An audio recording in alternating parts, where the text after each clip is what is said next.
And now this flexor digitorum longus has a trigger point right up here on the medial portion of the lower leg, and refers down into this area a little bit more laterally than you might usually feel the tenderness from plantar fasciitis.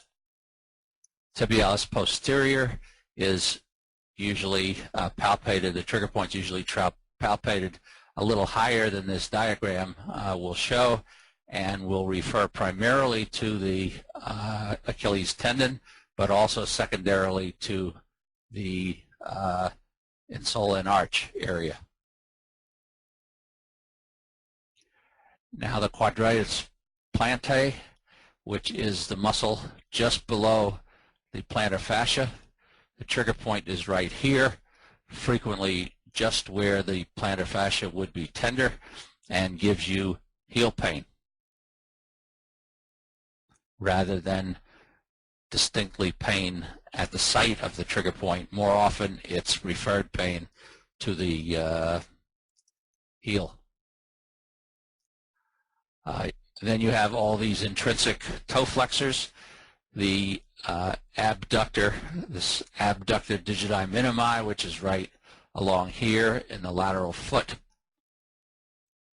You can have the abductor hallucis, which is this muscle right here that abducts the big toe, and the flexor digitorum brevis, which is this muscle here with flexor tendons that go to each toe and will come up into the attach at the calcaneus, and will frequently give you irritations here if the muscles are tight, which is very similar to where the plantar fascia will give you irritation when it is when it has micro tears. So these may all contribute to the pain that a patient has from myofascial trigger points, but not to actual plantar fasciitis. The treatment, if you have it, a patient comes in with this diagnosis and you haven't ruled out either one. You obviously want to reduce activity somewhat. You want to get a dorsiflexion splint so that you keep the plantar fascia on a slight, very slight stretch, especially at night when the patient is sleeping and might be tempted to be pointing their toes, and thus allowing the plantar fascia to shorten. The trigger point inactivation, once you've discovered these trigger points, using the laser, and I think especially if you're looking at the intrinsic muscles in the foot, you should be using the laser cone that turns the ML830 into a single beam, low power laser for those intrinsic muscles. And you want to control excessive pronation. If you think the patient does have either a small amount or a significant amount of plantar fascia, you have to add a small arch support during the treatment so that the patient is not constantly irritating that plantar fascia. And once the arch pain and heel pain is gone, then you need to evaluate whether or not the patient needs that arch support long term with the shoe inserts that will correct pronation. Most people with excessive pronation have flat arches that don't move and therefore would not need an arch support. And this is the reason most of the custom made orthotics end up in the closet. Okay, are there any questions about plantar fasciitis that you'd like to ask about? Put them in the chat box. Otherwise, we'll wait until the end to have some questions about both. Okay, we're going to talk now about tennis elbow, which is formerly known as lateral epicondylitis, which is usually the inflammation of the brachioradialis tendon attachment at the lateral epicondyle of the olecranon. If it's allowed to become severe and chronic, it may need injection with cortisone and or surgical debridement. You should try to avoid these interventions as they will often weaken the tendons and make the problem very much long-term and chronic.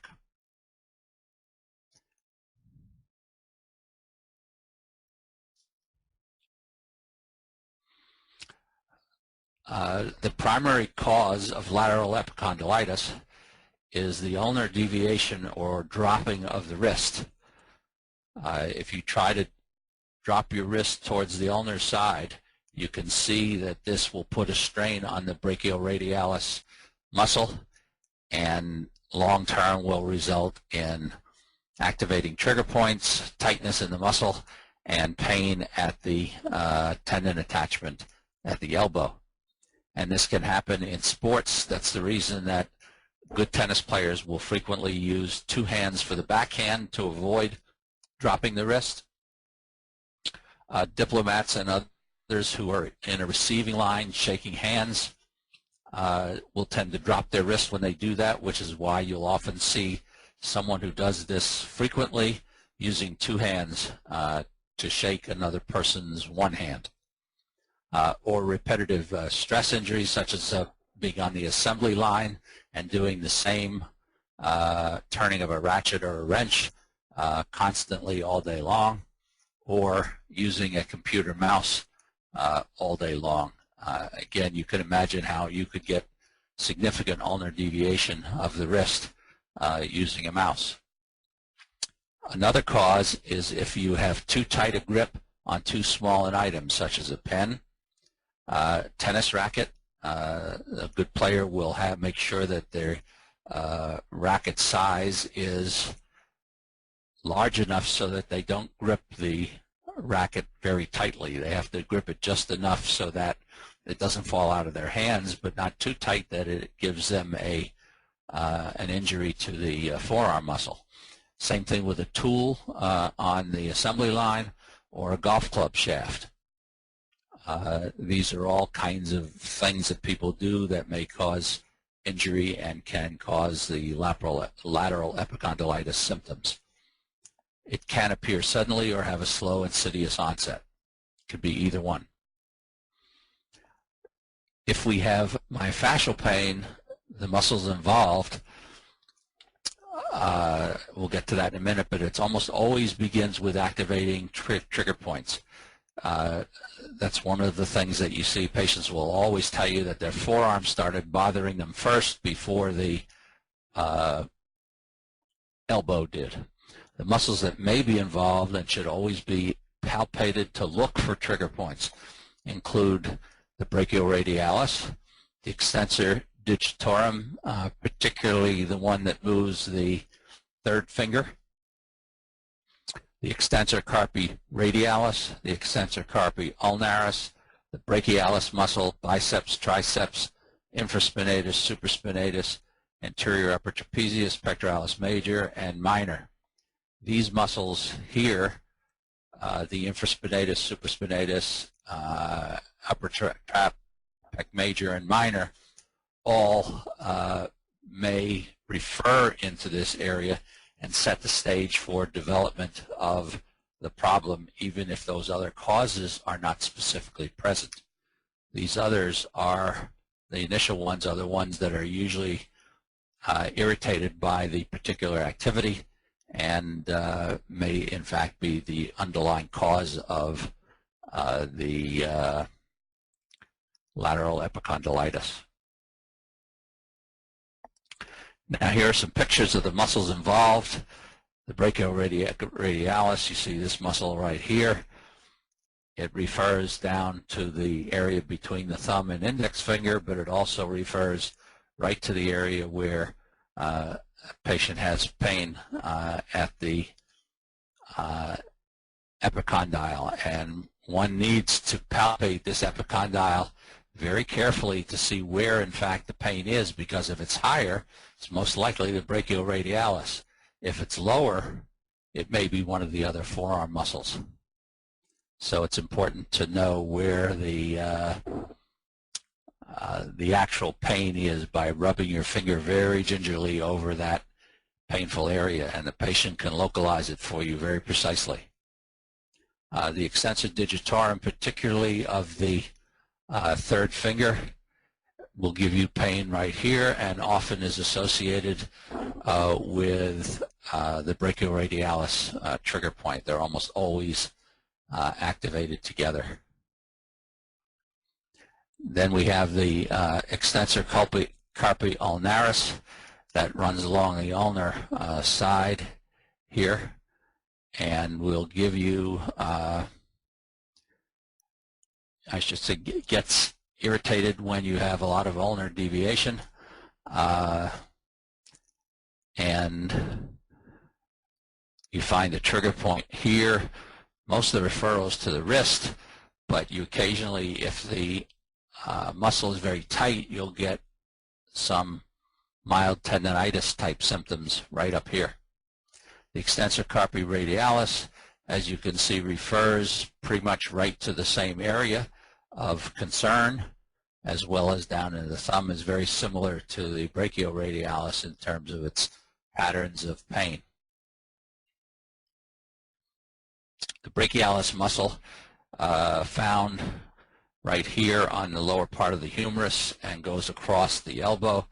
Normally refers down to the thumb primarily, but will give you some tendon irritation down right at the angle of the elbow right here, and is often associated with pain on the lateral epicondyle, which is over here. The biceps, same problem, same situation. It not only refers up to distinguish it from the brachialis, but it refers down to that same area, and will often set up this problem right in here. Excuse me, it should say right up in this area here. Patients perceive this pain often as extending throughout their upper arm. The triceps, as you can see here, there are, the trigger point 1 is a medial epicondyle problem. Trigger points 3 and 4, 1 and 2 are medial, 3 and 4 are more lateral. This is the lateral epicondyle for trigger point 4 on the distal part of the triceps, and you may in fact get some of the same referral pattern from trigger point 3. The infraspinatus, again, here's where the trigger points usually are, and the pain is usually referred either into the shoulder or down the arm all the way here. This usually sets up some of the dysfunction, which may then make the lower arm or the forearm dysfunctional. Supraspinatus, basically the same thing, just a little slightly